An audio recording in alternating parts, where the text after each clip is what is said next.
کچھ خبریں تجارت کی دنیا سے۔ پاکستان اسٹاک ایکسچینج میں کاروبار کے مثبت آغاز کے بعد اچانک منڈی دیکھنے میں آئی ہے۔ کاروباری ہفتے کے پہلے روز کاروبار کے آغاز پر اسٹاک مارکیٹ میں تیزی دیکھی گئی ہے۔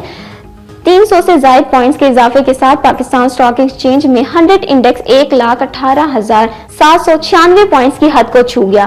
بعد ازاں ٹریکنگ کے دوران اسٹاک مارکیٹ منفی زون میں چلی گئی۔ 500 سے زائد پوائنٹس کی کمی کے ساتھ انڈیکس 1,18,000 پوائنٹس کی حد کو کھو بیٹھا۔ وزیر اعظم شہباز شریف کی بجلی تقسیم کار کمپنیوں کی نجکاری کا عمل تیز کرنے کی ہدایت کر دی گئی۔ وزیر اعظم محمد شہباز شریف کی زیر صدارت پاور ڈویژن کے امور پر اہم اجلاس ہوا۔ اجلاس سے خطاب کرتے ہوئے وزیر اعظم نے کہا کہ قبل جدید ٹیکنالوجی کا فروغ حکومت کی ترجیح ہے۔ وزیر اعظم نے متعلقہ حکام کو سویلائزیشن پالیسی کے حوالے سے عوام میں پائے جانے والے تمام ابہام کو حقائق اور عدم و شمار کی بنیاد پر دور کرنے کی ہدایت کی۔